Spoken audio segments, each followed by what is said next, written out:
Hey everybody, we appreciate you tuning in every week to watch what's going on the Catch a Memory Outdoor Radio Show here on our YouTube channel. Captain Kyle Weaver joined me this week in the studio, and we talked a little bit about some saltwater fishing, a little bit about some freshwater fishing as well, and we also talked some duck hunting. It's going to be a great show. Hopefully you guys and gals will enjoy this. We appreciate you tuning in. Florida, and welcome to another edition of Catch a Memory Outdoors right here on WWBC 1510. We appreciate y'all tuning in every Saturday right here to check out what's going on up and down the Space Coast, East Central Florida here. Man, it's been a really, really great week of weather this week, and we hope that you guys and gals got a chance to get out and enjoy it a little bit.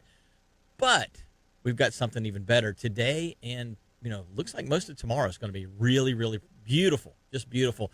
So it's a good time to get out in the woods, on the water. I've already talked to guys that are out turkey scouting.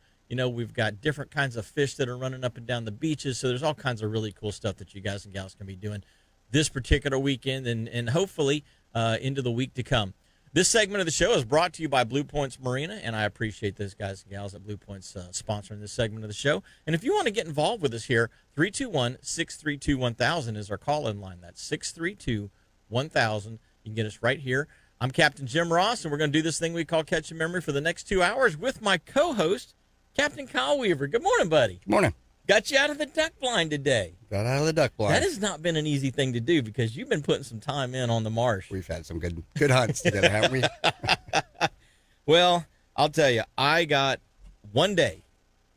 And that one day, it was one to remember. I am telling you, we had so much fun, and I alluded to it a couple of shows ago, but golly, we had a fantastic hunt that day.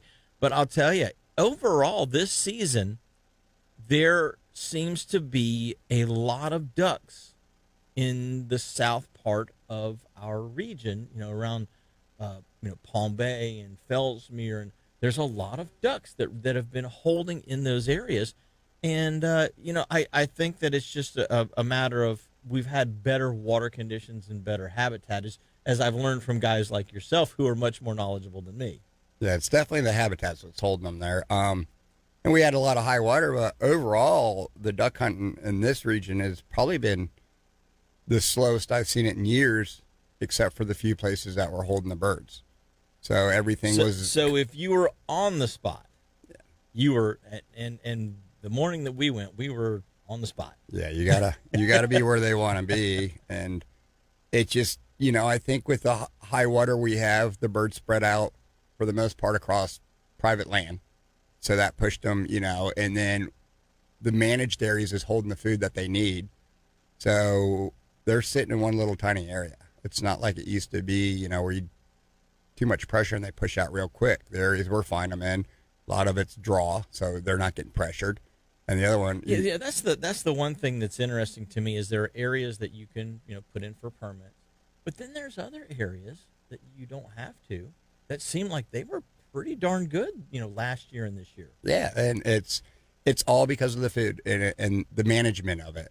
And if we did that to the rest of the St. John's, we would hold those birds. But these birds most of the birds bypass us. They don't need to stay here. There's no food and there's no pressure. I mean, the pressure where they're going is ill. Yeah, I would say, I'm thinking of the flyway here in Florida, and when you get to the St. Johns River itself, it seems to me like it doesn't really fan out and become good duck habitat really until about south of Lake Harney.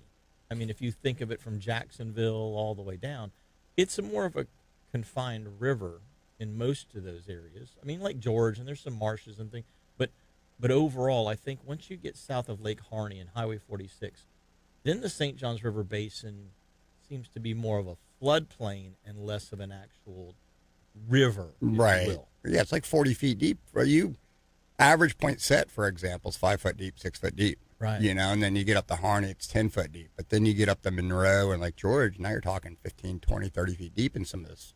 And then there are rivers in between those lakes. You go up there, it's 30, 40 feet deep. Yeah. It's navigable waters.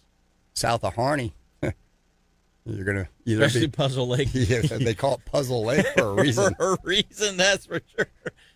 It'll puzzle you. You're just as likely to be able to ride through there on a four-wheeler as you are on a, on a boat most spring days. Puzzle Lake can get you in trouble real quick. And then, when we get down to the area between Point Set and the headwaters area, Three Forks kind of area, that's really where, there's a lot of duck hunting that goes on, and there's a lot of habitat that's in that area. And so that's always a cool thing. But man, with these management areas that they've put in, there's been some good concerted effort to make sure that there's food there.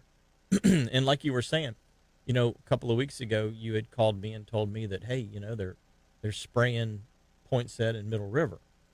And in your own words, there's no reason to. There's no vegetation on the sides for them to spray. There's no hyacinths. That's what they're spraying, is the hyacinths. Right. Hyacinths and hydrilla. Yeah, right? And you run down the Middle River and you run down Lake Point Set. I mean, I've got more in my canal than the whole lake itself has.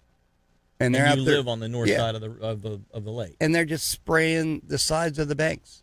And all the vegetation, the grasses and stuff's brown as can be, but there's no hyacinth there. There's no need for them to spray. It's not choking up the waterway yet. Yeah. And like you were saying, they're spraying the willow trees, they're spraying the myrtle trees. I mean, it needs to be stopped, or it needs to be looked at from a different angle.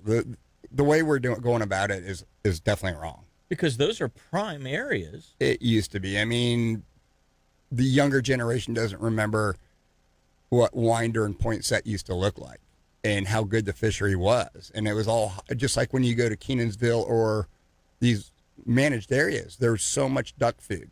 Mm-hmm. There were so many ducks on there, and there was vegetation. There's not one piece of vegetation in all of Lake Point Set. It's just muck from them spraying over and over and all that stuff dying.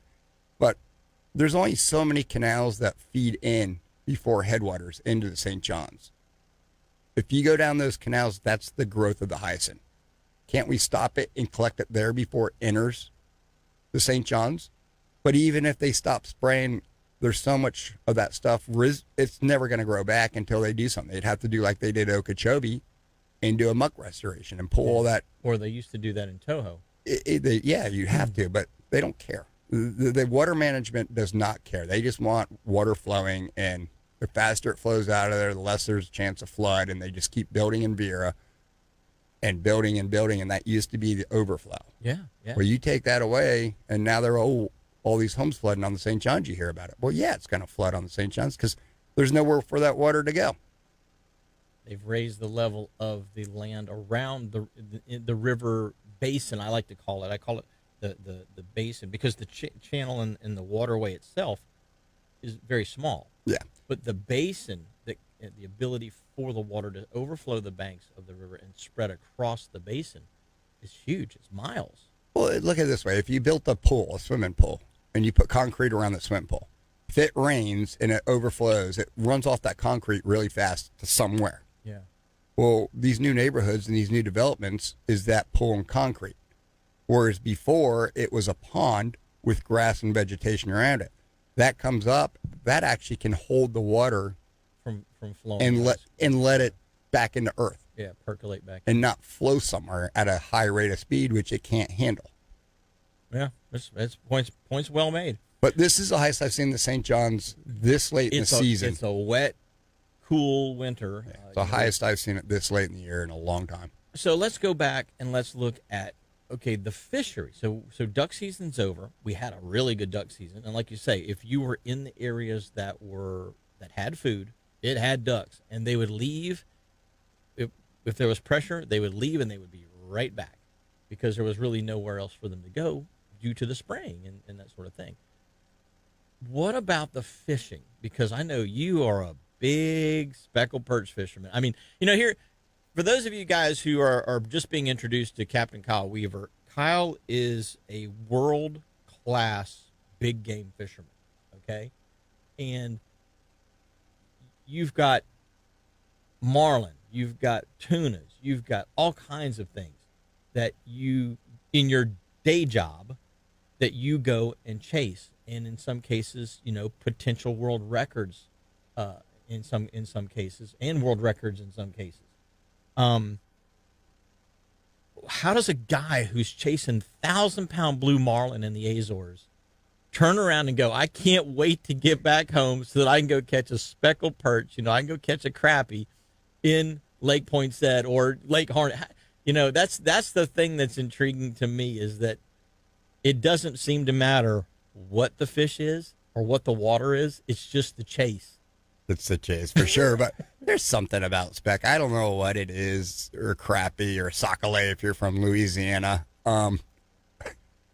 We'll be in Bermuda or somewhere, or a major tournament.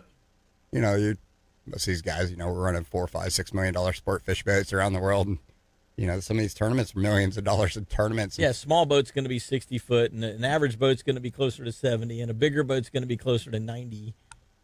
I would say half of us will get in a group during the captain's meetings because we've heard them so much, and we don't. It's like, okay, it's same rules. And so, what color were they biting on the other day? We're not talking about marlin. We're not talking where you going fishing. We're talking about back home speck. Like the guys in Okeechobee, are they biting yet? Or the guys, it's like, oh no, they were on this color. Oh, they're doing this. No, they're in the bushes. It's something about the speck. I mean, to me, I guess when you're a kid, they're just fun to catch and good to eat. They're good to eat. That is the truth. That is the truth. And when they're schooled up, it's a lot of action. I mean, put yourself in Kyle's place, guys and gals out there that are listening. You're not doing your 9 to 5 every day. You're now running a 65-foot, $5 million sport fisherman, and at the captain's meeting of the tournament, you're talking with the other guys, the other captains, saying, "Hey man, how's the speck fishing back home?" And you're in Bermuda, or you're wherever you are. There's a big group of us. I think my mechanic that works on our engines, he's my mechanic because he likes to spec fish too, and I use him so I can hey, what's going on down south? Get the lowdown, yeah. Because that's the cool thing about around here. Spec fishing, you don't have to get up at the crack of dawn. No. And there's plenty of guys who go midday and afternoon spec fishing. I do way better in the afternoon, because it's a wintertime when the water's cold. And I just feel like when it gets warmed up in the afternoon, they feed a little bit more. Their metabolism is higher and they feed better. And it's one of those things where, you can wake up in the morning, make yourself some breakfast, drink a cup of coffee, cut the grass, load the boat, and drive from, say, the Space Coast here to Okeechobee in 2 hours, and by 1 o'clock you're dipping a jig down in the lily pads or something. And there's guys down in Okeechobee that go night fishing for them, just like shrimping. They set up their lights and they have all the lights around the boat, and they do very well doing that. Really? Yeah. Okay. Now that's something interesting. I hadn't really heard about that. A lot of guys do that. Yeah, if you ever go down where Kissimmee dumps into Okeechobee, you think they're out there shrimping. It's all lights everywhere at nighttime. No, they're out there spec fishing in the middle of the night. And it's because there's flow coming into the lake there. And that's where they school up, and then the lights, I guess, track the minnow, and one tracks the other, just like lights on the dock for trout. Wow, that is really cool. We're going to have to get a little more in-depth into some of that. Hey, guys and gals, when we come back, we've got a whole lot more catching memories, so don't go away. Captain Kyle Weaver and myself are going to be back after these messages. If you own a boat, you owe it to yourself to give Tom, Jaden, the guys up at Lamb Deck a call. They're absolutely just phenomenal with what they can do for your boat. And the Lamb Deck product that's a non-skid EVA is just, I can't say enough good things about it. I am so happy with that on my boat. It's so comfortable to fish on. It's so quiet to walk on. It's super easy to clean up. That was my main thing. I was so worried, I'm going to put this on here, and it's going to just be an absolute hassle to clean up. And I tell you what, I use the Starbright non-skid deck cleaner, and whoosh, it cleans right up. And it's kind of almost aquaphobic, if you will. You pour water on it, and it just kind of runs, kind of sheets off of it naturally anyway. So, if you're looking for a fantastic way to jazz up an old boat, take that flats boat you have and make it that much quieter, or just, if you've got a bigger boat and you just want it to be more comfortable, man, I tell you what, call Lamb Deck up in Titusville. They're super easy to get a hold of. 321-505-4888. That's 321-505-4888. And you can get Lamb Deck Premium EVA marine decking installed on your boat today. And remember, guys and gals, they also do electronics installs. So if you're looking for a new stereo system, you're looking for electronics, transducers, lighting, any of those kinds of things. They do all of that as well. I had them do a JL audio system on my Skeeter 2350, and it's not as loud as Blair's, but I didn't really need it to be as loud as Blair's. My ears are still bleeding from Blair's yesterday. We were 2 miles offshore, and we outblasted the cruise ship. Yeah, you can go from mild to wild with your upgrade, depending on just how hard you want to rock the sandbar. You know, we were rocking the cruise ships yesterday. So once again, 321-505-4888. They're located in Titusville. Give them a call and tell them you heard about it right here on Catch a Memory. You guys and gals are not going to be disappointed. Trust me on this. Want to say good morning to a few guys and gals that are out there. Man, we got a lot of people watching this morning. Appreciate you on the Facebook. And, of course, those of you that are listening on the AM and FM signals. But Bo Bergeron's out there. David Brady's on with us. John Martin. Linda Pierce. Mama Mogan's on today. Mike Delator. Of course, those of you that know Mike, thank him for his service. He's been an exemplary guy out there for LE for a long time. And, you know, just been a really good friend my entire life. We grew up tromping through the ditch together when we were kids. And we still do the same thing. We still love tromping through the ditch. Funny how childhood doesn't change, does it? It doesn't. It absolutely doesn't. Excuse me, Butch McCoy, Dennis Loggins, David Giovannini, William Stratton, and a whole bunch of others. Ryan Farmer, Shelly Robinson's on. Good morning, Shelly. And Shay Hobby. You know what? There was Shay's on his way to go to Harney today. So it'll be interesting to see. Hopefully, you know, there's a big social media post from Shay this afternoon with a big stringer of specs because he's been chasing them lately. And, you know, we've got the water temperature now about where it should be. So with these warming temps, these afternoon temps in particular, like you were saying, Kyle, should be a good time. I'll be out there.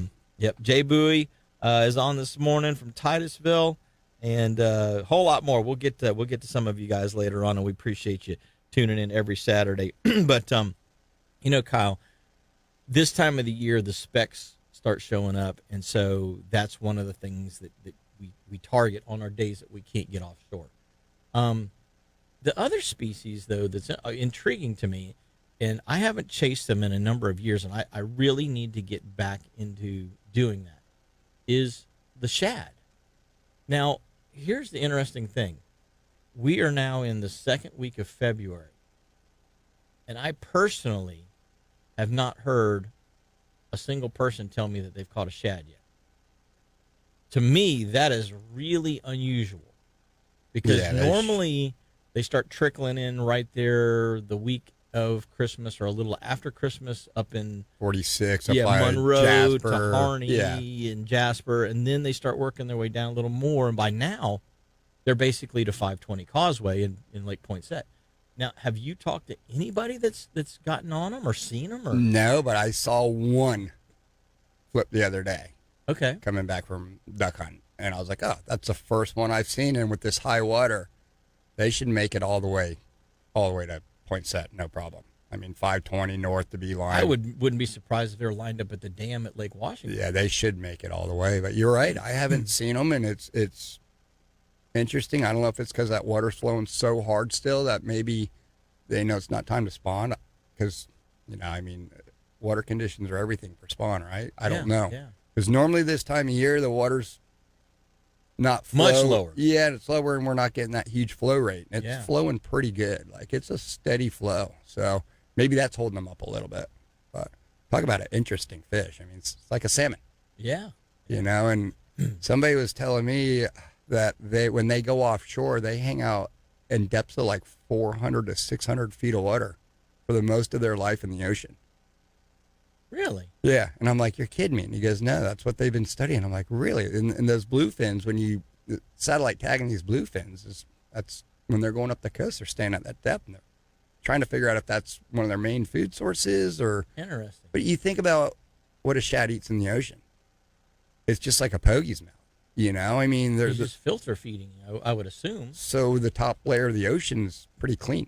You don't have a lot of microorganisms until you get to that depth, and then you start getting that deeper microorganisms and stuff like that. And the from the cooler water and that's why we look for upwellings. I mean, you of all guys understand altimetry and where the water's flowing up from the bottom versus sinking, because it's bringing more nutrients and phytoplankton. And if you look in the Atlantic, that helicline, which is basically that next layer of ocean, generally I find it between 400 to 600.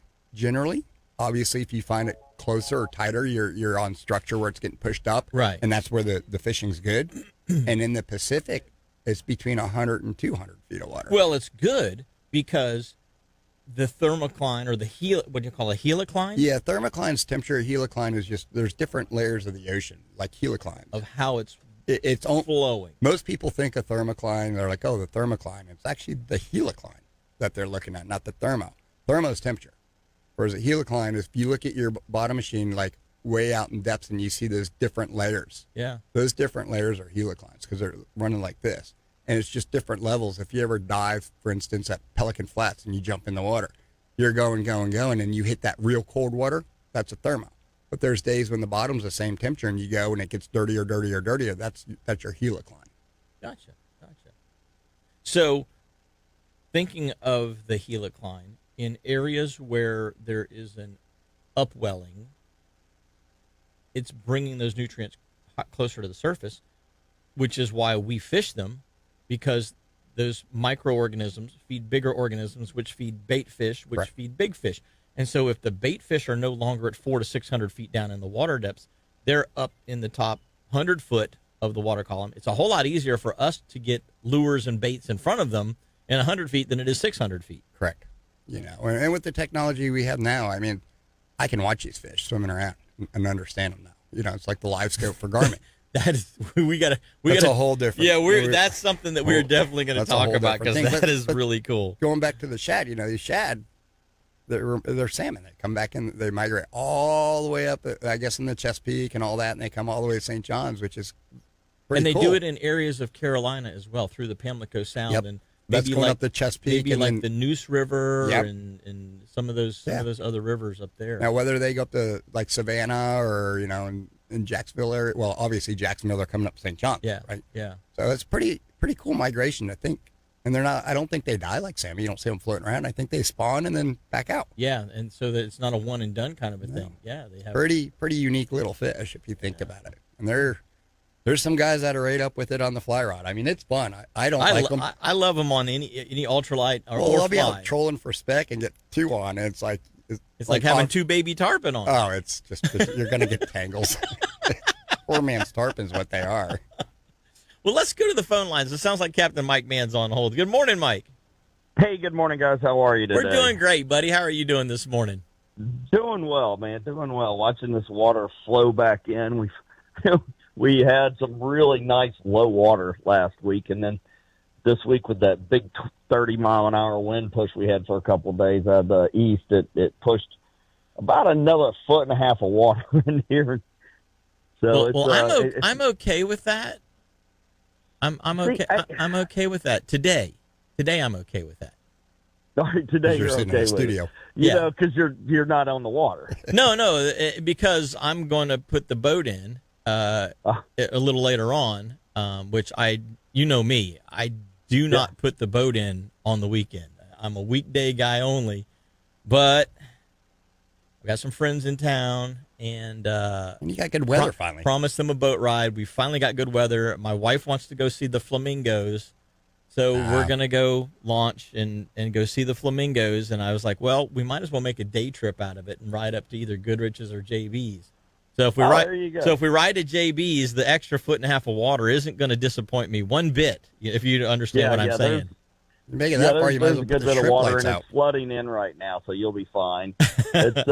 But what it did for me is it kind of moved a lot of the fish we're on, especially the black drum. It made them a little bit more space for them to move into.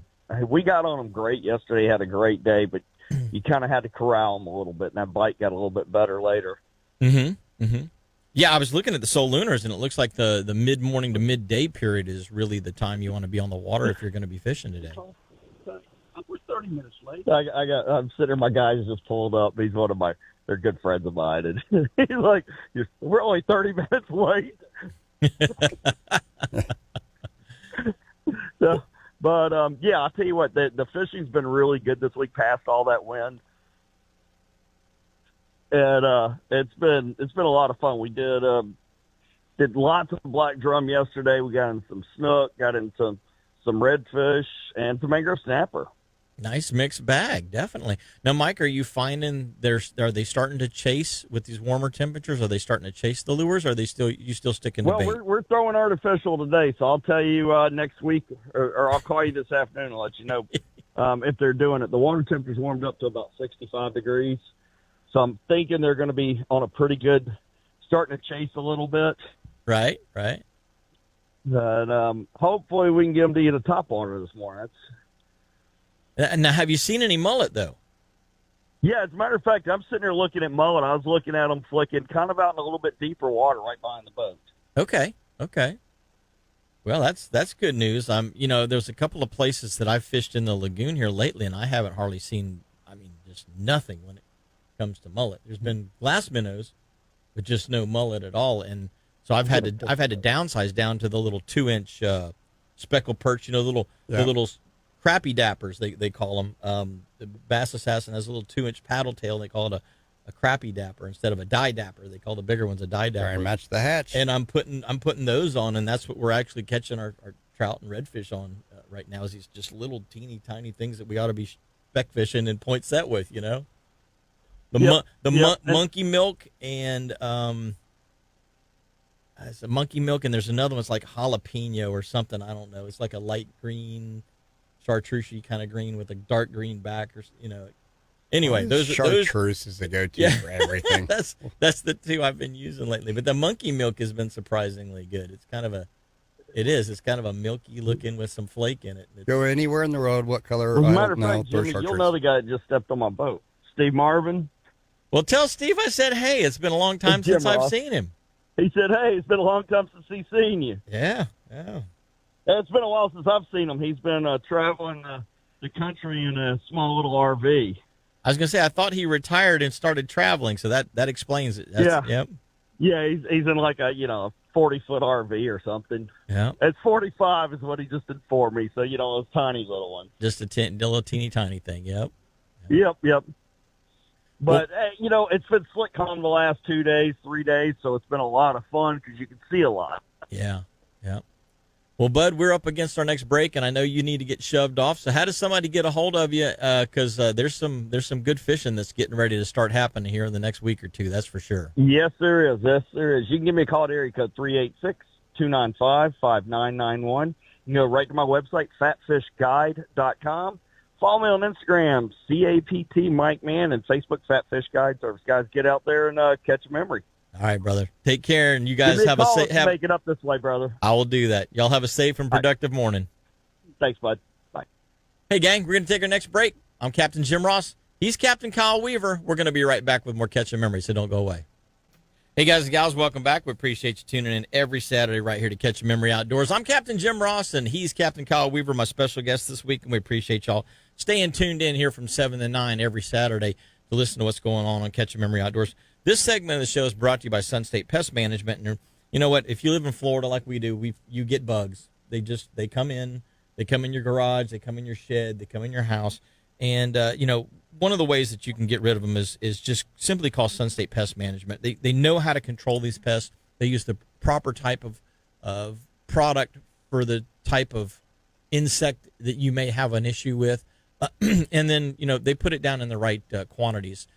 The best thing about that is you don't have excess, spray around that could potentially, get your animals sick, get your kids sick. You're not storing chemicals, in the garage, in the shed, wherever it happens to be, or once again, they can potentially get into, because if they're like our dogs, if there's a way for them to possibly hurt themselves or poison themselves or do something that's going to cost us a pile of money at the vet, they figure out a way to do it. And I don't understand why that has to be, but that's just how it is. So call Sun State Pest Management like I have, and you eliminate one more thing that they can't get into. They're real easy to reach. 1-800-781-7378. That's 1-800-781-7378. Sun State Pest Management. We appreciate them sponsoring this segment of the show. We're going to go to the phone line. Sounds like we got Captain Jeff Kranick, and he is on the youth hunt this morning. This is the last day. Tomorrow, I think. Oh, tomorrow. So this is the last weekend yeah. of duck hunting, and it's youth weekend this weekend. So you have to take your drag a kid along. Or drag your neighbor's kid. Or drag anybody's kid. Get them introduced. Yeah, I'm bringing kids tomorrow. Yeah, get them introduced. That's for sure. Absolutely. So good morning, Jeff. Good morning, guys. I heard a little whistle going on there, and I mistaken. I thought it might have been you were trying to call a teal, but you were actually. Kyle said it sounded more like a pintail. We're right back where we were last week for the vets hunt, in the same hole, and the kids are just whacking them this morning. Awesome. He must have forgot a donut back there. That's why he went. No, I got my donut. Don't worry. But yeah, they had last night. They had about 30 kids and their parents camp out by the observation tower, and they probably checked in 60 kids this morning. So that's awesome. It is. Shot right yeah, there. it's a good group. Today we got 2 boats out in the hole again. I got Noah with me, and Heidi Dudley, and Carter Somberg, and their parents are here today. So we got 3 kids in the boat. Got Noah, Glenn Austin's son or grandson? No, Pepe's son. Oh, Pepe's son. Okay, gotcha. Awesome. So awesome. Because I know Glenn Austin was taking Noah duck hunting this morning. So, because he was originally supposed to be my co-host today, and then he called me earlier in the week, and he's like, "Hey, I totally forgot. It was, youth hunt." So then I called Kyle, and you were gracious enough to jump in and fill in. It was amazing.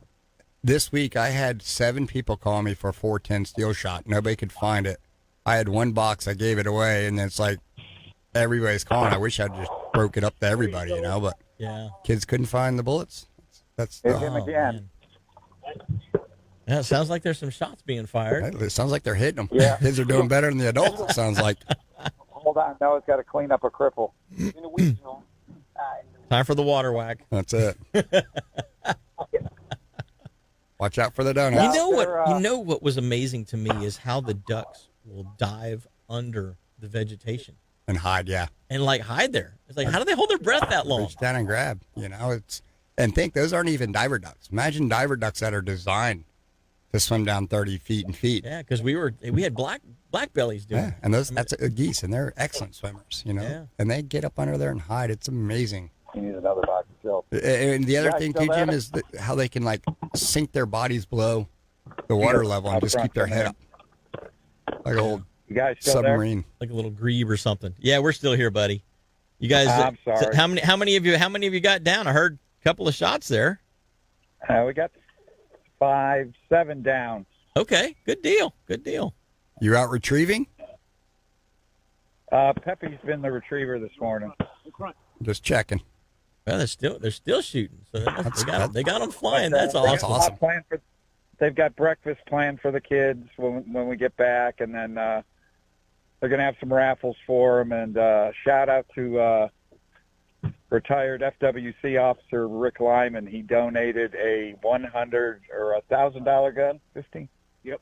Yeah, $1,000 gun for the raffle for the kids this afternoon. Oh, wow, that's cool. That is so cool. Yeah, he really stepped up. Now, Jeff, real quick, just for the listeners out there, and for my own,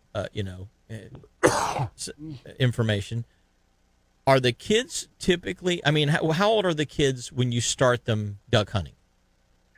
They can start handling a 410 single shot around 7 or 8, and then after a couple of years, they move up to the 20 gauge. That's what Noah's shooting today. So 10 to 12-year-old kids are shooting a 20 gauge. Yeah, I've seen some 12-year-olds handling a 12. So okay, it all depends on how the kids are built. Right. Yeah. But Noah moved up to a 20 gauge pretty quick. Probably next year, Carter will be into a 20 gauge. Gotcha. What I used to tell people at the duck workshop is, even though the gun may hold 3, you don't have to give them 3. You give them 1 shot at a time until they get better at it. Right. Now, So- now for a child out there, a guy's going to look for a gun for their child. Let's say they've got a 10-year-old. 10-year-old's never shot before. You know he's getting ready to hit a growth spurt. Yeah, easy for me to say, right? Growth spurt. Do you go ahead and go with the 20 gauge, or do you go with the 410 to start with? Most kids start with the 410. It just, again, it depends on how they're. Hold on. And it boils down to the size of the kid too. Yeah, that's what I was thinking, because I was a small kid. Yeah. But I was very athletic, and so I could see myself as a 10-year-old shooting a 20 gauge. But there were other kids who may not necessarily. The issue with the 410 nowadays is just trying to find steel ammo for them. It seems to be more difficult every year goes by, trying to find ammo for the kids. Gotcha. And then the second part of that is, let's say that you got that 10-year-old girl's normally already started to hit her growth spurt. She's starting to grow. They're taller than the boys. Yeah, taller than the boys. The boys, 11, 12, they really start to kind of sprout up. But let's say you've got a kid who's in that early teenage. You've got them a 20 gauge, automatic or semi-automatic, I should say, or pump. What's your preference? Well, it comes down to affordability. You can't beat an 870 Remington. And the nice thing about the 870s is, even though they are a pump, the Super Magnums now shoot all 3 rounds.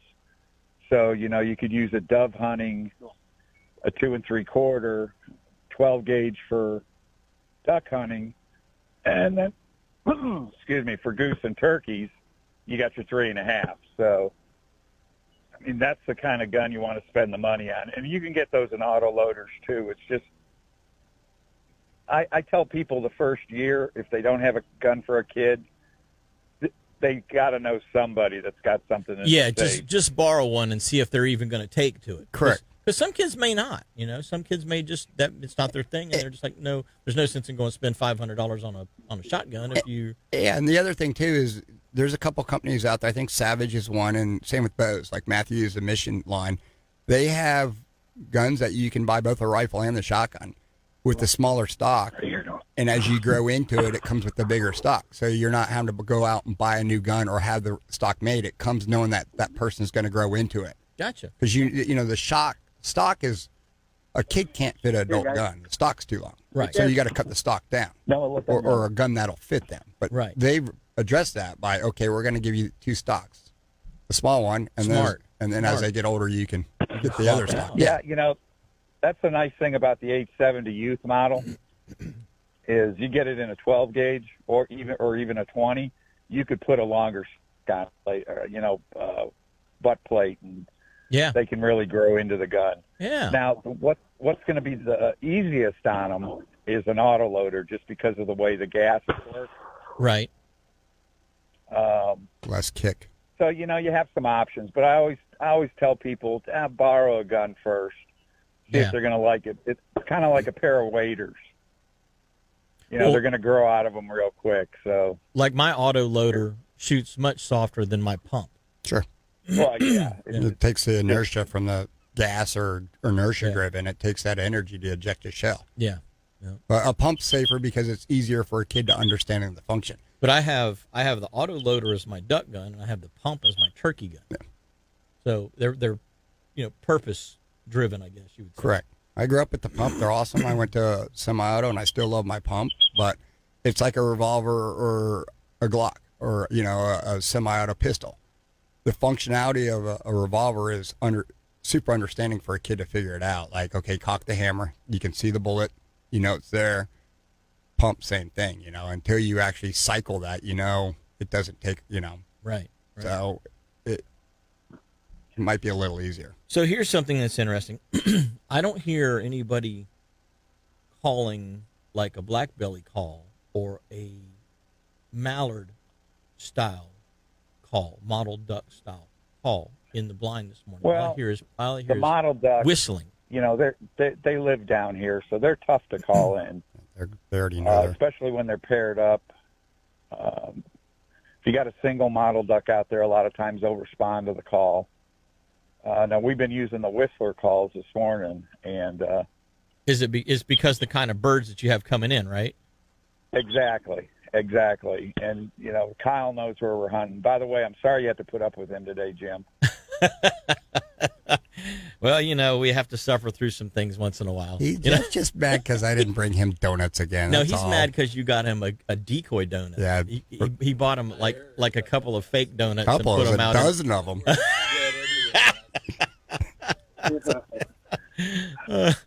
Hey Jeff, real quick before we go to break, you know, we were talking about that whistling. What kind of ducks are you seeing fly by this morning? It's ringers, teal, and tree ducks today. Okay. All whistlers. All whistling ducks. So Florida doesn't have quackers. you don't hear, but when you go to the marsh, what do you hear? You hear people blowing on a. Well, yeah, you know, they're on blowing, but because they don't know any better. But right, there's it very sounds few, like they got a kazoo in their mouth or there's something. Very few. They're playing tunes out there in the marsh. Duck commanders. Wanted You me can to think remind you, it's only today is the youth hunt. There is not a youth hunt tomorrow. It's just today. Gotcha. Okay. Well, buddy, we're against our next break. You go back to whacking those ducks. It sounds like those kids are having a big time out there this morning. It was we appreciate you bringing us into the duck blind with you, if you will, this morning. Oh, and just to remind everybody, the Veterans Hunt show went live, I think it was last night on YouTube. Okay, on Blair Wiggins Outdoors? Yep. We it filmed went that? live. Drayton got it up, and they did a great job on it. Fantastic. And that was from last weekend. That was quick. Yeah, he got it up quick. Wow. They had a heck of a retriever dog that week. It was you, huh? Hey, Jeff. Let me let you guys go, and we'll talk to you next week. All right, buddy. You take care and enjoy the rest of the day. You too, guys. Bye-bye now. That's so awesome. I can't believe that shows up already. I know. That's crazy, isn't it? Well, guys and gals, we're going to take our next break. If you want to give us a call, we would love to hear from you. 321-632-1000. We're going to be right back with Kyle Weaver and myself, Jim Ross, after these messages. Hey, guys and gals, welcome back. This segment of the show is brought to you by Engel Coolers. And for those of you that missed the interview last week, excuse me, we had Mike Dixon from Engel call in and talk about the new 60-quart ultralight and the new features that they've implemented into it, the new styling, that sort of thing. I got a chance to use that thing. Man, it's lighter than the normal, coolers are. The thing seems like it's just as tough, and it holds ice just as long. I was really surprised because the foam and the overall construction of it isn't as, I don't know if the word is beefy or bulky. Yeah. The marine grizzly proof style coolers are incredibly good coolers. But this thing, I mean, if you're just using it for a day or two or maybe 3, man, I'll tell you, it's definitely worth looking at. So check out engelcoolers.com, but listen to last week's show. You can go to Captain Jim Ross YouTube page, and you can see the actual video as well as listen to the interview that we did with Mike and listen to some of the things that they did there. Really cool stuff, but engelcoolers.com. Let's do the fishing and boating conditions real quick as well. Get that out of the way, and then we will get right back to talking about some fun stuff. Today, we've got south winds, 5 to 10 knots, and then they're going to be coming about 10 to 15 in the afternoon. The seas inside of 20 miles are supposed to be about 3 to 4 feet with a dominant period of 11 seconds. 4-mile buoy this morning was 63-degree water temp, 3 foot at 10 seconds. The 20-mile buoy was 72 degrees, which is actually kind of cool. I mean, normally it's 74, 75, so it's dropped down 5 foot at 11 seconds out there. The western edge of the Gulf Stream, 42 nautical miles due east of Ponce, 30 due east of Port Canaveral, 28 due east of Sebastian Inlet. And then the surf temperatures, Ponce Inlet really dropped down, 59 degrees. Oh, wow. And it may be colder because, like you were saying yesterday, the longshore current was flowing from the north to the south hard with all of that heavy wind that we had. Yeah, it's almost at 3 knots, like it's ripping from the north. So, and what was kind of cool about seeing that too is the shoals and like out offshore, we always talk about all that dirty water that came up and settled in off Okeechobee. Right. That giant swell we had agitated all that up. And the water out in the shoals was like disgusting brown, like everywhere. And I think that's a good thing because it agitated all that up. And that current Now will it can hopefully push it somewhere. out. Maybe we'll Yeah. finally start getting some better water quality back in Canaveral again, But They needed that. we need something to help And that's, displace the crud.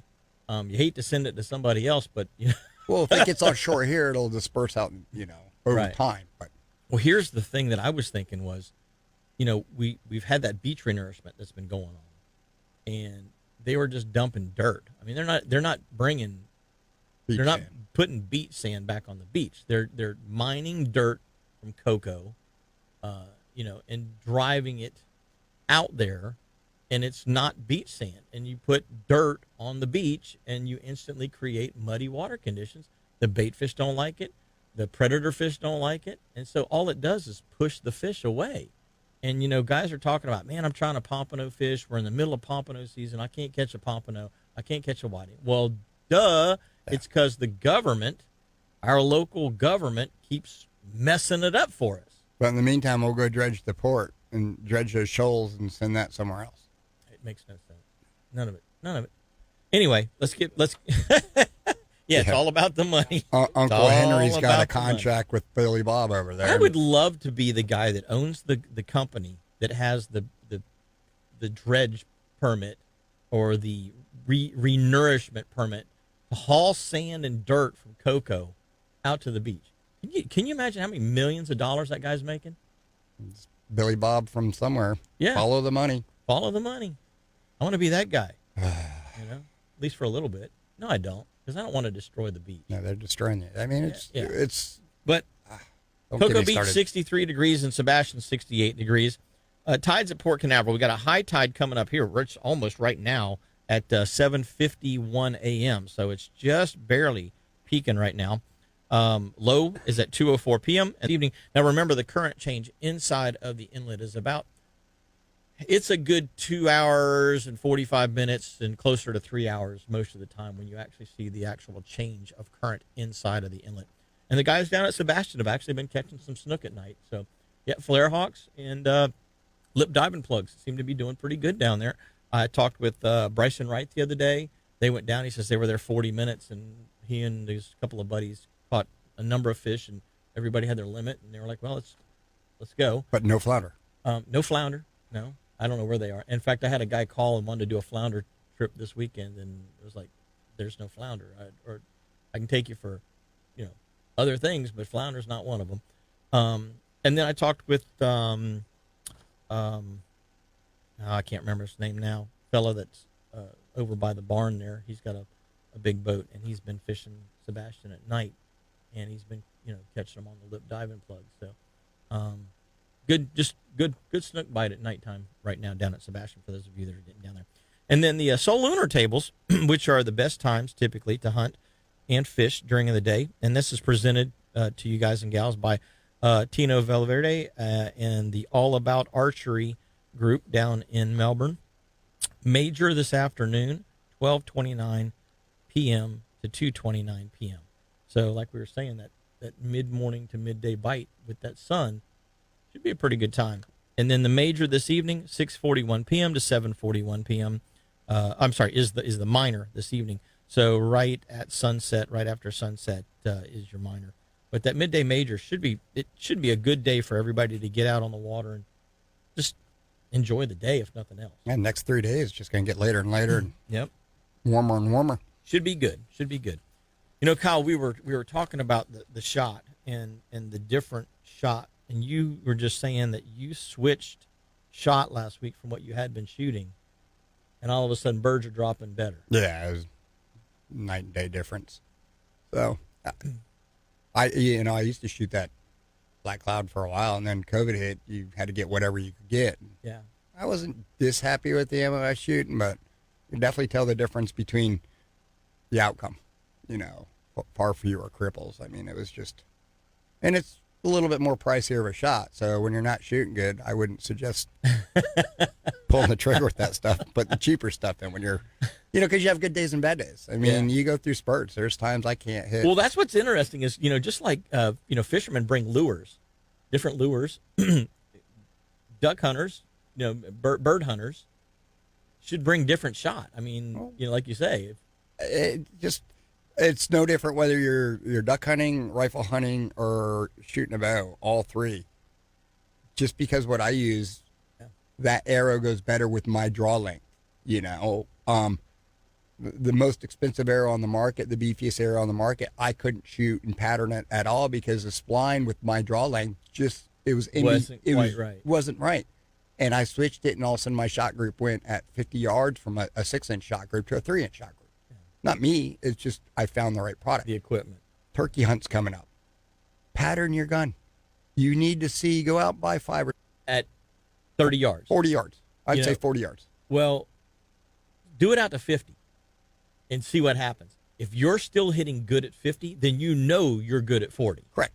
So 40s are choked. It might not work. I found that big time with mine. I had a couple of different loads that just would not work, and then I found this one load that does work, and I've been sticking with it. Now, does that mean that I can't find a better load? No. It just means that of the ones I've tried, I've found the one that I like best. But it doesn't mean you stop searching. No, and I just watched, they came out with that new 410 TSS, which is, TSS is expensive. It's like $60 for a box of 5, I think. Yeah. So you don't want it, but it's tungsten. And they make it for duck hunting too, and it's really expensive, but it's the best of the best. It works. It works. And I mean, guys are killing coyotes with it out of 80 yards. Wow. But they were doing the different chokes. And the guy had the same bullets, but he had every choke manufacturer. And he was shooting them at 40 yards with this 410.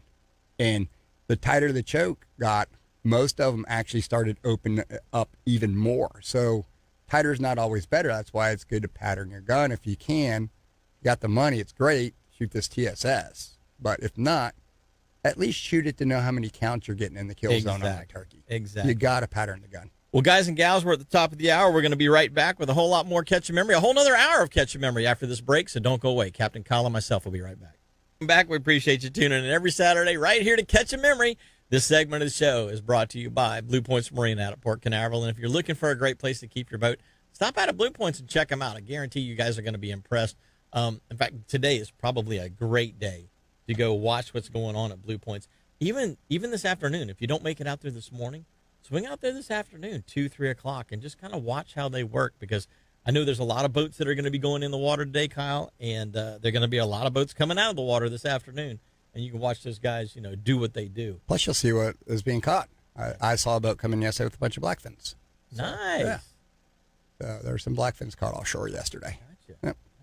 I wonder if they were on the shrimp boats or if they just found them trolling. I did see some shrimp boats out there. Not obviously we weren't far enough offshore yesterday to see them way where they should have been, but we did see some shrimp boat activity moving around. So maybe the shrimp boats are here, Could like be. the old days.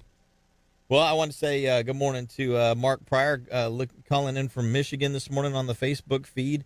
Jesse Dance, good morning, sir. Sean Scribner Sr., good morning. Brian Howe is, he is going to be back down here from Petersburg, PA, and taking his grandson out with Captain Mark Gibson next Friday. Friend of the show, Captain Mark Gibson, so that's a good thing. Joe Kennedy, good morning to you. Jim Hartley, Cara Harmoning, good morning.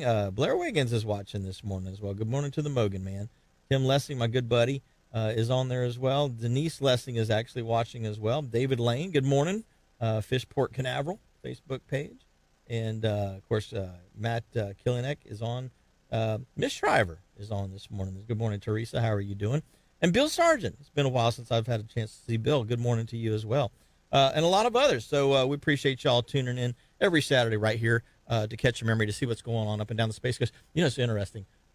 We grew up every Sunday morning. I grew up that we didn't go fishing. We raced. I mean, you would wake up and race down to get the Sunday Florida Today newspaper. Oh, yeah. Because you had to get the outdoor section. You blew right past the front page, right past the comics, straight to the outdoor section that Bill Sargent was responsible for, and it was always such a great read every Sunday morning. That was as soon my as thing. you mentioned his name, it was like that little bottom corner of the Brevard, whatever that newspaper was. Yep. As soon as you mentioned his name, that brought back a lot of memories. Reading the fishing reports and stories that he used to tell. I remember one of the ones that really sticks out in my mind was when they first came out with, Culprit came out with the new penny colored jerkbait. And we started using them for redfish. And Bill wrote this huge article about, how, a bass style lure was working on these saltwater fish. And it was just, that was an eye opener for me, because I had tackle boxes, as a 10, 12-year-old kid. I saved up my lawn mowing money and, picking up bottles, because you used to be able to return bottles when I was a kid and get money for saving money wherever and whenever I could, and buying freshwater tackle, because we fished ditches and ponds and creeks and golf course, lakes and, those sorts of things around in the Rockledge area growing up. And so when that jerkbait thing came out, it opened up a whole new realm of fishing different types of lures that were quote unquote freshwater. Still one of my favorite lures, and using them in saltwater. Remember how awesome it was, because we could throw it in all that grass that used to float on the surface? Yeah. People don't remember the grass that was always on you couldn't throw top water because it would be too grassed up. You could work that across there and the trout would just blow up on that thing. Yep. Yeah. I can't. Oh, that was a good one. Here's another one. Tell me if you remember this. The Bagley finger mullet. Yep. When that first came out, it was a red head with a pearl white body. The Bagley finger mullet, and Bill did an article on that. And dude, I'm dating myself big time, because I wasn't. This is the early 90s. Yeah, I was still pedaling a bicycle. Probably early 90s, late 80s when that came out. It was early 80s. It was. I remember that. It was 81, Devil 82, horse. 80. Well, let's see. I was still pedaling my bike to go to the river and like to go over the bridge to from Rockledge over to Doc's Bait House. So I hadn't got a motorcycle. I had a dirt bike, but I didn't have my street bike yet. I got my street bike at 15. So I had to be 13 or 14, because I was still pedaling a regular bicycle when that article came out. And I went down to the local bait store and I bought myself a Bagley finger mullet, and I took it in the ditch between Levitt Park and Woodsmere in Rockledge and cast it in that ditch trying to catch a bass with it. I was actually just trying to see what the action of the lure was. And a mudfish, grinnell, cypress bass, whatever you want to call it, bowfin. Don't lip. Yeah. Eats it. Bye-bye. And so I get, I catch it. I unhook it. It's about a 2.5 pounder, typical ditch size, bowfin, mudfish. I unhook that thing and I look at my brand new Bagley plug, and it's broken back. It's got scratches all in it from the teeth on that thing, and I was like, oh, so mad at it, That was a good one. Yeah, I went and bought that because of Bill's article. That was my favorite lure to throw in the old Marathon High School canal. That red and white. Oh yeah, That was leaf on those tarpon. The baby snook tarpon. Yeah. Oh, they love that thing. I wonder, in thinking about gross sales of tackle, marine supplies, that sort of thing, I wonder how many dollars Bill Sargent is responsible for selling for companies over the years, because he featured it in his article. That would be pretty amazing. I bet you that's a big number. He had a huge influence on our big number. Huge The influence. guy was legendary. Still is. Yeah. Still is to this day. Huge Legendary. influence. So thank you for tuning in this morning, Bill. Who have we got on the phone line? Oh, Blair's calling in this morning. Good morning, buddy. What's going on? Good morning. What's going on? Hey, Bill Sargent, what's going on? It's Blair. I know you grew up like we did, just reading that Florida Today newspaper, waiting for that Sunday outdoor section. Yeah, I was sitting at Freedom 7 waiting on the paper stack to get there so I could read it first and then deliver my papers and then go fishing. There you go. There you go. Yep. Yep. Bill's been Bill got me my first taste of stardom, I guess. He put me in some Florida Space Coast magazine that came out in the Today paper years ago, and it was me and Kevin on the front of it with those big that 10-pound trout and big 15-pound redfish at the time. Yeah, that's cool. That's cool. That was many moons ago. Well, what's going on at the Mogan house this morning? Well, as you can tell, we ain't in the duck blind. No, I don't hear any shots. That's for sure. No shots, and yeah, man, it was a great season this year. So it was a good morning to sleep in, listen in. Every time we're in the duck blind, it was Jeff calling in instead of me. So at least we got to say hey. Yeah. Now, Blair, you've been. I guess you and Drayden have been busy. Kyle was just saying that you already got last week's veteran hunt up and on, I guess, on your YouTube channel. Yeah, don't blame that one on me. That's all Drayden. He got it up pretty damn quick this week. Me and Kyle went out and played yesterday, so, and Drayden too. But we played, but we didn't get to sweat. I gotcha. It was tough yesterday. Tough. You know what I was thinking is, at the end of the season, we've started this tradition of getting together and having some duck stroganoff, and of course those poppers that you made the other day. I think that needs to be incorporated in this year. About. Yeah. Yeah. The players got the product. I'll mix them up. Yeah, Kyle's making the poppers. So yep. I got plenty of cream cheese, and always got to get the jalapenos. Get some peach and stuff like that. Are you growing any this year? No, not this year. I didn't get the garden going. That weird winter we had, it zapped everything. So. Yeah. Well, that and the deer want to eat everything that you try and put in the ground right now. Plus, it's flooded. Yeah, but I got that electric fence around it. It keeps them at bay off of it. They don't like that. There you go. Yeah, I had to tune the horses up yesterday. I found the break in the fence where they were not getting zapped whenever they'd lean over the fence. So I finally found where the problem was, and I would have liked to have sat around last night with a good, watch them.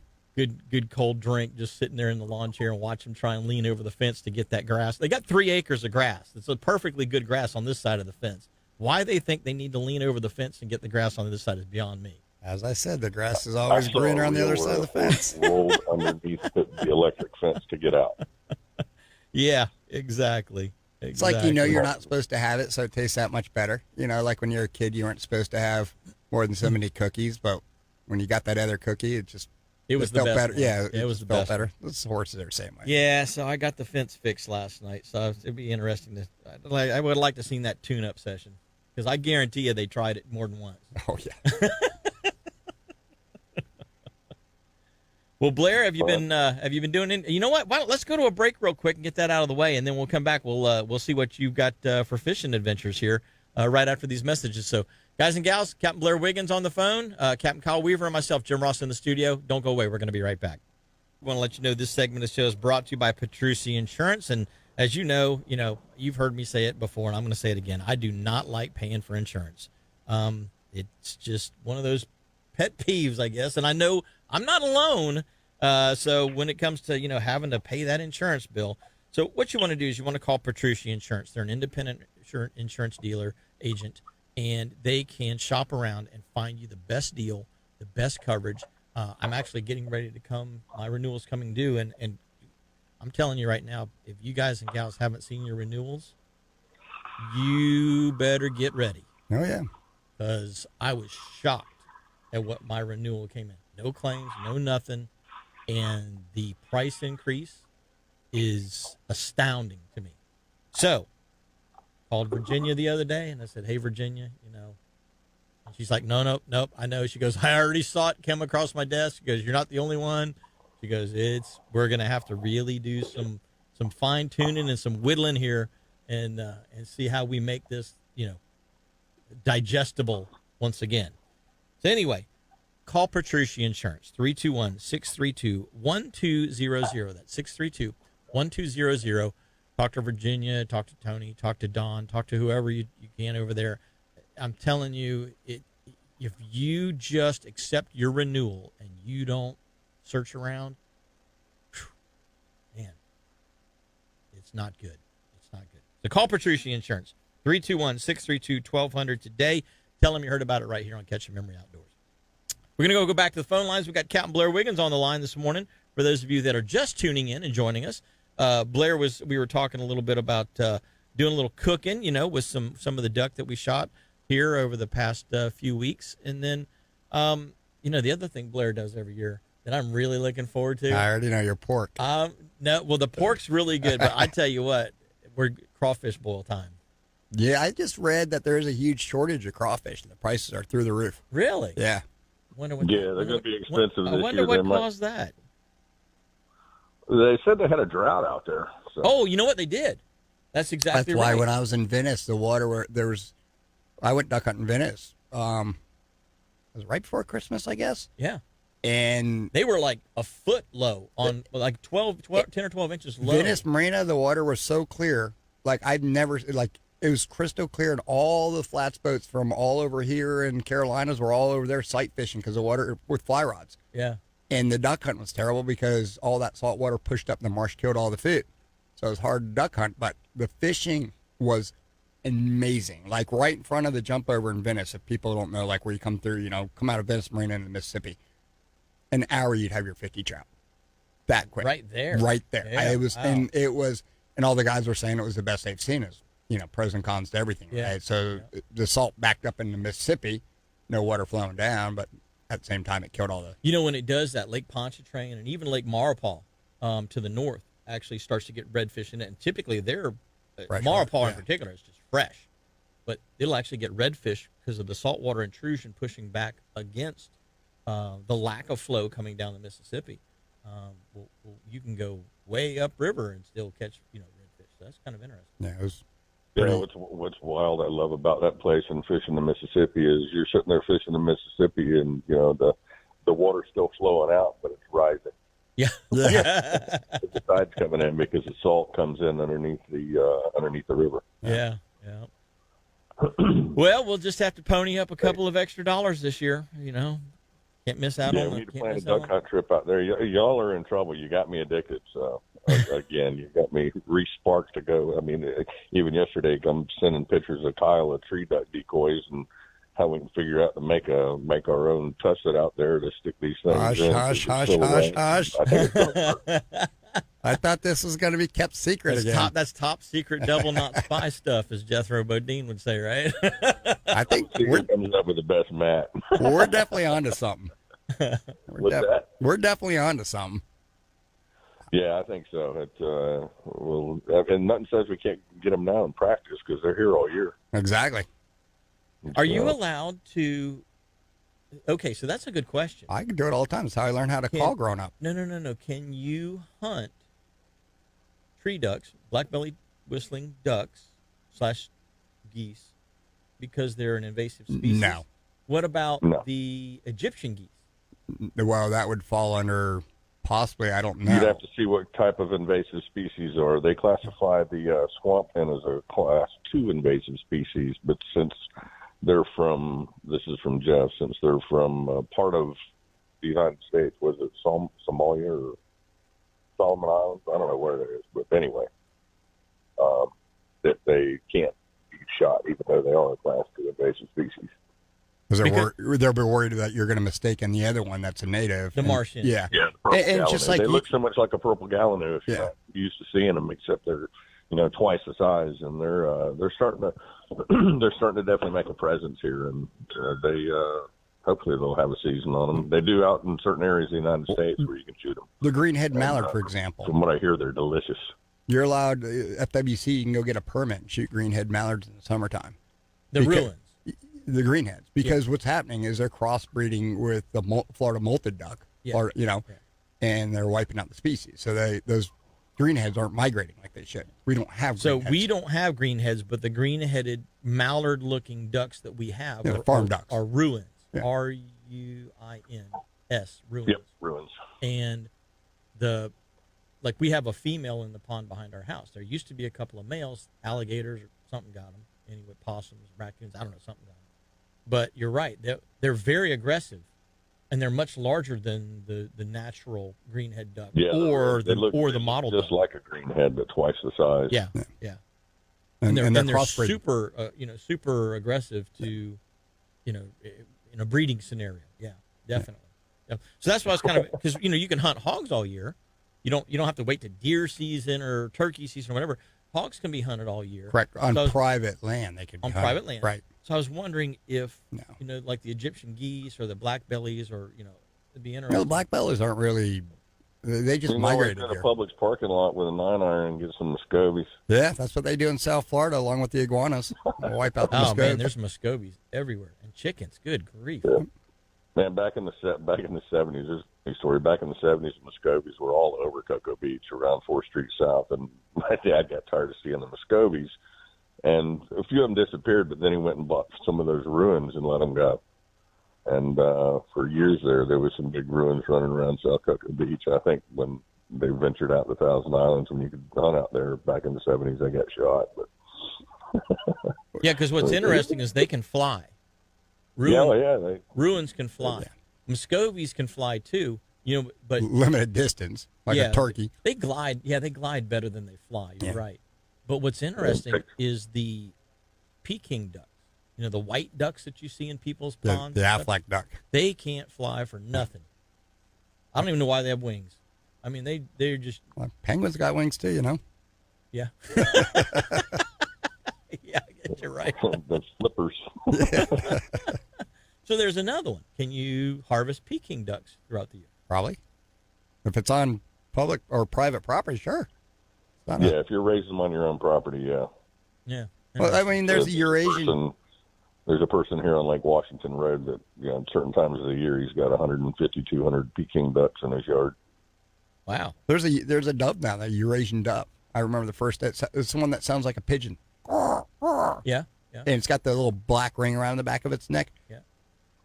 10 years ago or 15 years ago, the first one I ever saw was in the Bahamas. And then it showed over, and one of the biologists like, oh, that's invasive, and they're going to take over. And now you look, they're everywhere because they breed so many more times than the white-winged dove. They're non-migratory, and then you see them everywhere now. Yeah. They'll breed 3-4 times a year. And those don't go against your dove count. Really? No, but you can't. So the turtle dove / white-winged dove. Yeah, so you got the rock. Is the same dove, right? Well, you got a mourning dove, which is the white wing, and then Okay. you got a ground dove or a rock dove or whatever, the little small ones. Turtle dove. Turtle dove, and then you've got Turtle doves are the ones that look like little turtles running around, and you got the mourning dove, which are the ones we hunt that go, hoo, hoo, yeah. hoo. And then these Eurasians are bigger, almost the size of a pigeon, and they're the ones that they do that cooey sound. Yeah. How'd that And go, those yeah? don't go against your limit.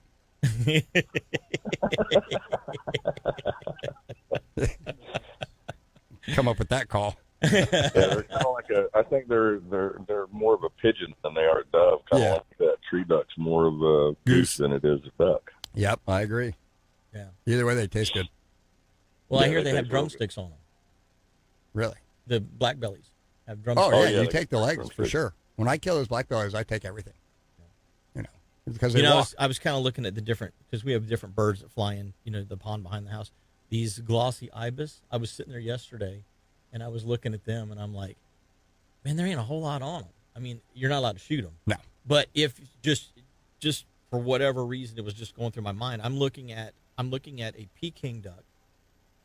I'm looking at a female ruin. I'm looking at a female Muscovy. I'm looking at, both sexes of black bellies that are all there in the pond, and these white ibis that come in, and these glossy ibis that come in. And glossy ibis, to me, I don't understand how they even have the power to lift off, because their chest, they don't have big chest muscles, big breast muscles to flap with. But they fly. They glide a lot, Yeah. but it's interesting to me. They're skinny. Like when you look at them compared to the shape of other birds, they're totally different shape. Those other birds stay in your pond. Those ibises are traveling long distances. Yeah, to they're feed back and forth to the river every day. Your other ducks they don't move. They're better eating. Like you got a wild cow and a lazy cow stuck in the pen. One's going to get fat. One's going to be. Yeah. Yep. Well, guys and gals, we're going to take a quick break. Blair, do you want to stick on with us, or are you good? I'm gonna check out. I'm gonna cook some breakfast. What time? Swing over to his place. No kidding. All right, buddy. Well, thank you so much for the call. Then I got to go pick the airboat up, and might go sliding today. That's why I want to tell you, Blair. I forgot to call you last night. I gone out to the ranch last night. The water's right. Yeah. Oh yeah, it looks good out there. It's looks real right. good. So I was thinking about the same thing. If I don't go spec fishing, I was gonna go check out the other last season availability. There you go. Well, appreciate the Well, call in. holler at me. Appreciate the call in this morning, Blair, and we will see you here real soon. All right, sounds good, brother. You guys have a great day. We're going to. Thanks, buddy. Bye-bye now. See you, man. Hey, gang, we're going to be right back after this next break with a whole lot more catching memories, so don't go away. Captain Kyle Weaver and myself are going to be right back. You know, it's interesting. I was talking with Paul the other day, and he's like, you know, people actually come in and say, hey, you know, heard about you on Catching Memory Outdoors, and he does all kinds of cool stuff for people that, you know, that mention it. So if you happen to stop by Boaters Exchange and see, you know, Paul Berube, He's a good guy. yeah, just say, hey, this segment of the show is brought to you by Starbright, or actually it's the Starbright Cleaning Solutions segment. And one of the things that I've really started using a lot lately is the Starbright mold and mildew stain blocker. So this is a product, you take the mold and mildew stain remover that we've all known for years, and you clean the mildew and the mold off. Well, once you're done with that, especially the undersides of my hatches, they always want to hold moisture. And so that moisture wants to, you know, then start to get some mold in it. You know, it's that recurring cycle. You can't ever get rid of this stupid stuff. So I've started using this mold and mildew stain blocker, and I open all my hatches up and I spray the underside of every hatch and I leave it open until it dries. And I'm telling you, it takes twice as long for the mold to start to grow back now as what it used to. Really? You know, when you're in the water every day, you got water in the bilge, you know, water splashing on the deck, you're washing the deck down with your bucket or your wash down hose, you know, your whatever it happens to be. Water's constantly seeping and creeping into sections of the hull that and it just doesn't ever dry in my case, because every single day I come home and then I wash the boat. And the next day I'm back in the saltwater again. And then I come home and I wash the boat. And so, as you know, Kyle, it's that recurring thing where 3, 4, 5, 6 days in a row, the boat's wet and it just never gets a chance to dry out. And so this is one of the things that I've really started to rely on to help make it easier for me and have less maintenance and less mildew buildup. But it's a great product. It's this mold and mildew stain blocker. You guys and gals that are on Facebook can actually see it. But if you haven't checked it out, just Google it. I mean, you can get just about any Starbright product out there on Amazon, or go to starbright.com. It's a great product. It's saving me a lot of hassle. So, Especially Florida in the summertime with all the rain we get. You don't have it's to be nonstop. using your boat. You're Just not not exactly using your right. boat. Just not using the boat. Just sitting there getting rained on every day. Moisture, yeah. Every day there's moisture. So it's one of those things where I really, really like a lot of the products that Starbright creates, and this is one that I found that works. And it's not just for the boat, your RV. Everything. Anything that is. Tell you what else it works good on. Your shower. You're showering once, sometimes twice a day. Your wife's showering once, sometimes twice a day. You know, the kids in the bathroom. My shower's like a desert for about 6 months out of the year. Yeah, because there's no water running in my house. while you're gone, yeah. But this, I mean, it works really good in the shower too. So I've been using it. I got to give a shout out to the Cat Island, Bahamas, the Pink Chicken. Probably one of the most famous bars there is. Just said to say hi to the radio show. That's cool. The Pink Chicken. Yep, Dean and Patty. It's they actually made, I think, like Travel Magazine's top 10 coolest bars or something. I just saw that on there. Really? It's the most coolest place. It's in Cat Island. It's on this amazing creek that goes up, and it's bonefish flats as far as you can see. And it's just this little tiny creek, and it's this old fish house, conch shack. They turned it into a bar, and Patty does all the cooking, and Dean does all the. And if there's everybody signs the wall, it's one of those no name bar down Like a the no Keys. name pub type But thing. Yeah. The who's who goes to the Pink Chicken. It's That's cool. And it's if you're ever traveling and going through Cat Island, go to the Pink Chicken. Well, if I ever get a chance to go to Cat Island and catch a bonefish, I'm going to have to stop at the Pink Chicken. My mouth's watering over conch salad and a click right now. Well, Kyle, you're getting ready to ramp back up. For those of you that out there that listen to the show, Kyle has been calling in occasionally from the Azores and Madeira, I think Canaries, time. Madeira, Canary yeah. Islands. You're all over. You're worldwide. And what people don't realize is that the amount of just sheer planning that goes into putting together a season for yourself. I mean, it takes months of I got to get this, because I have to have all of these things together in some foreign part of the world so that I can use them when I'm out there on the boat. They're not finding it there. And you can't get it there. It's just it. It's not there. Like, You don't just pick the phone up and UPS delivers it the next day or Amazon drops it off. Coffee maker took a dump the other day. Well, you just don't go to the store and buy one because it's different power. It doesn't work on the boat. So you got to convert that power. Tools. They don't have standard tools. Everything's metric. Everything's European there. Just the simplest thing is you broke a bolt. Is that a metric bolt or is that a standard bolt? Standard bolt. Oh, we don't have that.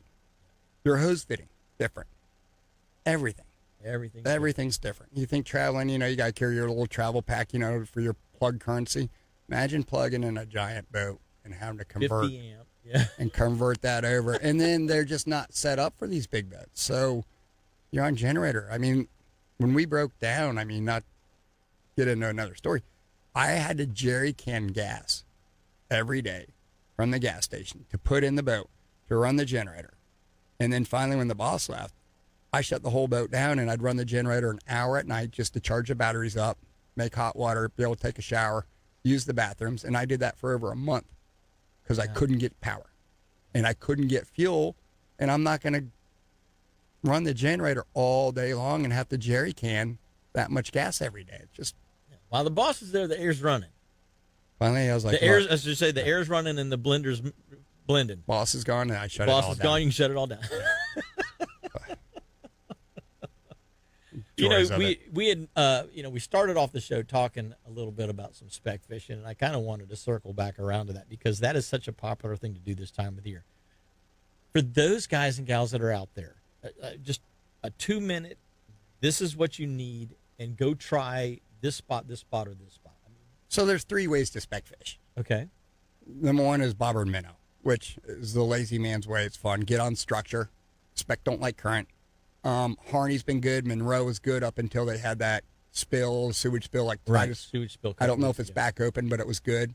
They haven't really been down here. I know like Headwaters and Stick Marsh has got them. That's structure fishing. So you either put a minnow in the zone or what they slip rig. And you buy these bobbers, just like you're doing triple tail. And they slip. And a little tiny jig, and you put it in the brush piles. And you use real long poles, cane poles, and you just go brush pile to brush pile. That's style 1. The other one is spider rigging, which I do a form of spider rigging, but these guys, they'll put 7, 8 rods, super long rods off the bow of their boat, leads on them, and they're just slow trolling, whether they're trolling minnows or jigs. I don't use live bait. I use jigs. Just a jig, yeah. And then the other one just casting little beetle spins and stuff in like tight little corners. Now, that was one of the things I was going to ask you. So a standard little soft plastic, 2-inch curly tail, 2-inch paddle tail jig on a little 32nd or 16th 8 ounce, 32nd, yeah. Is it, what do you feel is a more productive way? With or without the little beetle spin, the little spinner portion of it? For me. Okay. When I troll, for instance, like Point Set or St. John's, there's no structure. It's all open water fish, even Harney and Monroe. And so those fish are suspending in the water column. And when usually you get a bite, you stay in that area and you fish that area because they're generally schooled up. Okay. So I like to troll. And I troll no different than imagine going offshore fishing with your outriggers and all. I'll put flat lines out, long riggers, and change up the colors. And you'll see one color might be better that day, and then you go buy 50 of those colors and they stop eating that and then they eat the other color. Yeah. So it's just like anything else. Put a bunch of different colors out, try and find out what they're eating, and then start adjusting that color pattern. The next day, it might not be the same. You got to start all over again. That's the way I like to fish. I got friends that love fishing the lily pads and doing the slip bobber or a minnow, and you just drop it, like bass fishermen when they're punching the weeds or what do they call it? Like flipping. Yeah. It's the same thing, but they use a slip bobber. They set it, and that way, when you flip it in, you don't have the bobber in 5 feet and trying to get it without hanging up. So they just do that, and it slips right down, and then they jig it, and it holds it right there, kind of like triple tail on a buoy.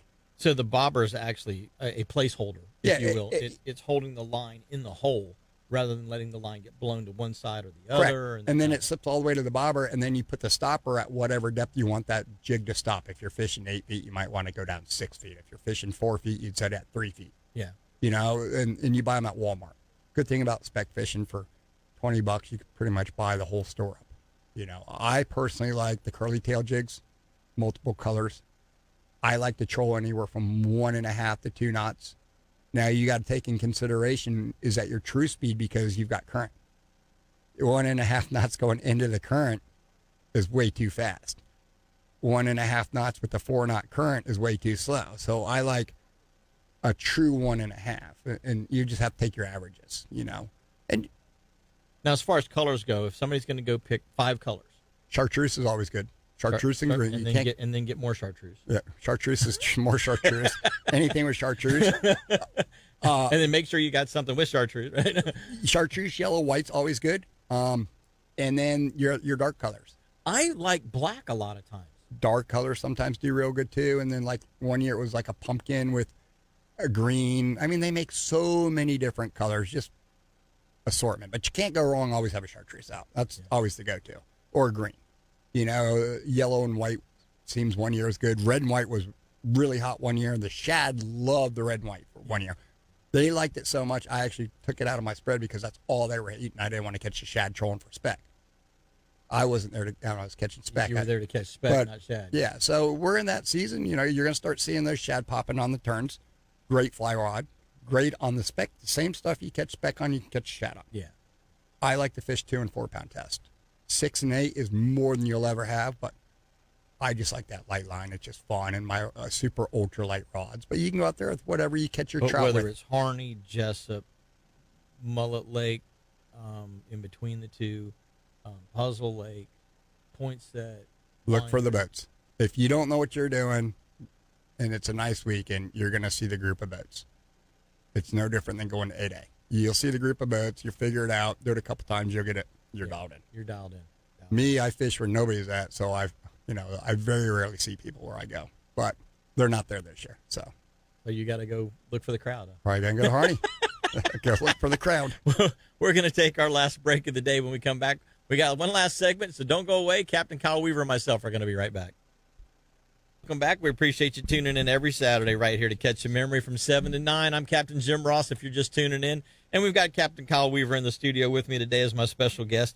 Want to let you know this segment of the show is brought to you by Strike Zone down in Melbourne. If you're looking for any of your great gear, stop in, check out Strike Zone because they've got a bunch of really cool stuff down there. If you can't find it at Strike Zone, first of all, they can order it. But second of all, you probably aren't going to not find it there. They normally have it. Want to say good morning once again to those of you that have tuned in on Facebook, and we appreciate that. And remember, you can always go to CaptainJimRoss.com.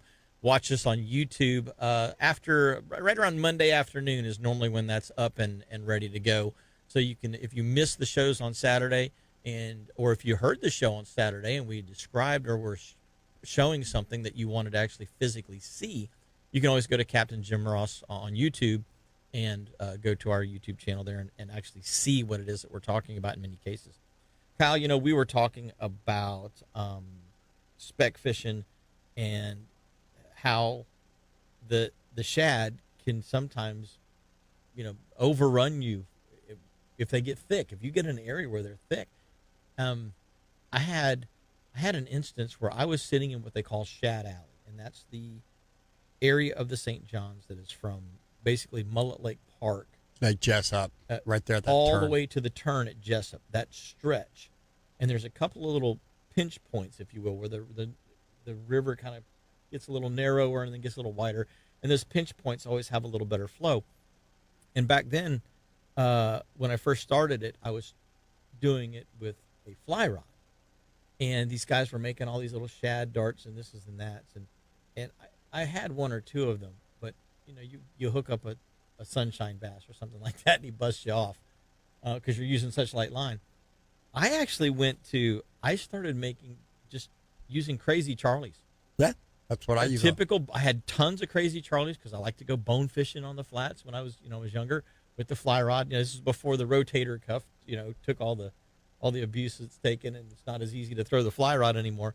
But they will eat a Crazy Charlie, and I actually started just tying Crazy Charlies with little bead eyes and making them out of just only crystal flash and just a little bit of red or a little bit of silver/white, and man, they love that. Chew them up, and the chartreuse, they would eat the chartreuse. And little grass shrimp patterns for bonefish. Yeah, like a McVeigh's Gotcha Yeah, or those work really well, the little grass. And if you're not a fly fisherman, you can buy Well, I was little. going to say a San Juan worm. A San Juan worm is a curved hook. All hooks are curved. It kind of reminds me of a kale hook, a kale style hook, but they're little tiny things. And a San Juan worm, if you guys and gals look this up, all it is like red monofilament wrapped around the shank of the hook and then secured and tied off.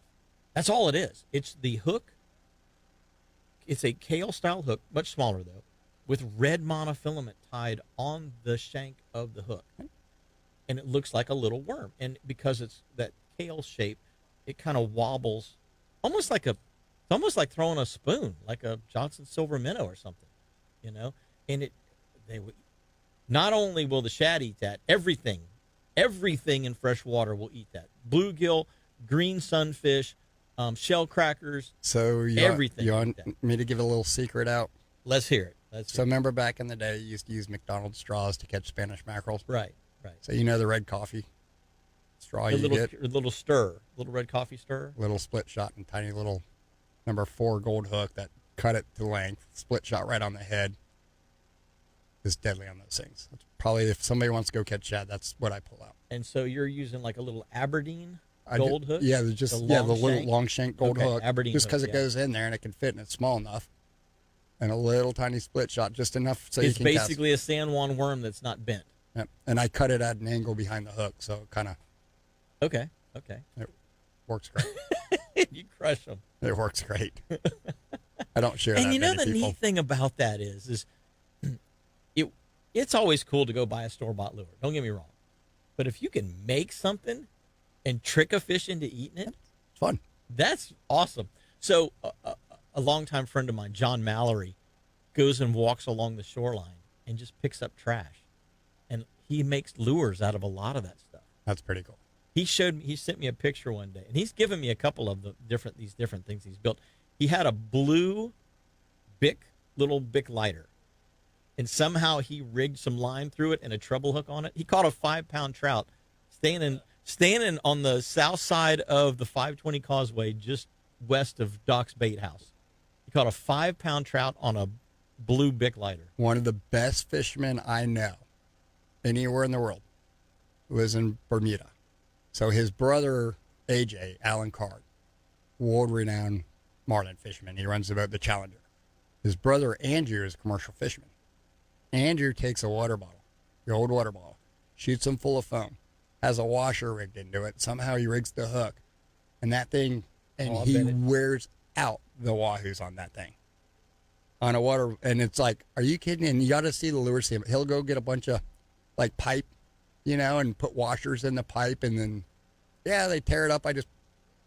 And he's the same way in the stuff he catches, and he's probably the best fisherman I know in Bermuda. He's better than his brother. He's commercial side, and his brother's the fame side of it, But Andrew Card, it's a water bottle, and I got one at my house. Does he paint the water bottle? Yeah, he paints them like little bonitas. Okay. Yeah, he paints them. Oh yeah, that thing it would be like a bowling pin teaser. It's probably just it swerving. swims just like a mini bowling pin, and he puts a ring eye in it and then drills the hole through it and then the hook, and that thing just.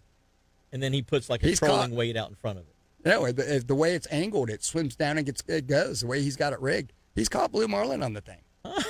He gets mad. He'll call me up when we're on there. a Zephyr Hills bottle. He'll call me up and say, "Come clear out these stupid blue marlins out of my way." And I tell him, I'm like, "Look, you need to, because you know how I catch a or a wahoo in Bermuda? You take your $200 marlin lure and you reskirt it with $30 worth of brand new skirts. It is guaranteed to get a wahoo bite. Yeah. And it's scissors. I don't know why. The first time you put it back in the water. It is guaranteed, and you're not going to have a skirt left on that thing. And I'm like, hey, Andrew, can you take a pass down this edge for me so I don't get clipped on my marlin lures? Yeah. But he calls him. And here comes Andrew with his water bottles. Billy Bowman in Cat Island, he's the same way. All he cares about is catching wahoos. He loves wahoos, right? And he calls blue marlin trash fish. Every time he catches a blue marlin, he hangs a trash bag up. You know, he's part of the pink chicken thing there too. It's, oh my God, it's hilarious. Like, get these trash fish out of here. I got a blue marlin on. He's like, cut that line off. He's like, we're wasting time catching wahoos. Yeah, yeah. It's funny, you know, when you how perspective. Is a funny thing. You know, John Turla is a local fisherman here that I've known for a long, long time, good friend of mine. And John is the same way. He goes trolling. He wants to catch dolphin. He wants to catch a wahoo. He wants to catch something that he can take back and put a fillet knife against. And for years, it was taboo to not keep a sailfish. Right. And he'd get a sailfish on, and he would be, you know, these doggone bait stealers. You know, that was a perfectly good ballyhoo that he just wrecked. Yep. You know? Billy Bowman, I think, is one that actually the cowbell. I swear it was named after Billy Bowman, and Billy Bowman's a big rancher from South Florida, and his boat's cow hunter, right? Okay. So I'm like cowbell, cow hunter, and that's all he pulls, and I refuse to pull one of those things. So whenever he comes on the boat, it's like it's fun to we go back and forth what we're pulling, you know. It's like, but that cowbell, I guarantee, is going to be in the spread if Billy Bowman's on that boat. Yep. So it's just fun. It's like me, you know, when I go offshore here, I love a naked ballyhoo, you know, a naked chin-weighted ballyhoo or a split-bill ballyhoo. You can't beat it. I just love the way that they look in the water, and they always catch. You know, if there's a fish around, it's going to eat it. Fishing the tournaments in the Bahamas now, if it's a release tournament, I guarantee you're going to have two small, tiny little chuggerhead ballyhoos and two nakeds. Yeah. And we're going to be on 80-pound leader and a circle hook. And that's what we catch blue marlins on now for release. For release, yeah. You know, you're not going to get a giant one. And in my spread, it's been years since I've, you know, done any real offshore fishing like I used to.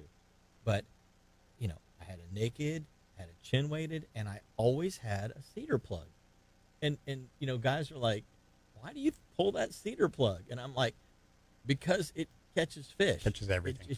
Everything will eat it. Everything. Tunas will eat it. Sailfish will eat it. Wahoos will eat it. Dolphins will eat it. Everything will eat that thing. I know a 138-pound wahoo that was caught on a cedar plug in Cat Island. Hank, who is no longer with us, he was an airline pilot, on mono. Wow. And the cedar plug kept it from Acted cutting. as the chafe guard, yeah. Like the second or third biggest wahoo ever caught in Cat Island was caught on a cedar plug. Wow. They work. Hey, real quick, guys and gals, before we run out of time here, I want to let you know the Cocoa Bass Masters are having their first annual charity bass tournament. It's going to be on March the 2nd at Lake Point Set. It's going to start at Safe Light and go to about 3 p.m. And then the weigh-in's going to be at 3:30, starting around 3:30 at Burton Smith Park at the main pavilion there. Entry fees is $100. Payouts is $1,080 for first place, $810 for second, and $540 for third. Big bass is going to be $270. There's also going to be prizes for fourth and fifth place. So all kinds of door prizes, raffles, good stuff. This is based on 30 boats. If they get more, the prize money goes up. If you want to get involved, go to Cocoa Bass Masters of Cocoa Bass Masters of CENFL for Central Florida, CENFL at gmail.com. That's Cocoa Bass Masters of CENFL at gmail.com. Anyway, Cocoa Bass Masters having a big event coming up. Captain Kyle Weaver, it's always an entertaining show. Thank you so much for being in this morning. Pleasure. Really appreciate it. Look forward to the next time we get a chance to have you on, or have you call in from the other side of the world and let us know what's going on. Got to be that time of year I start calling in.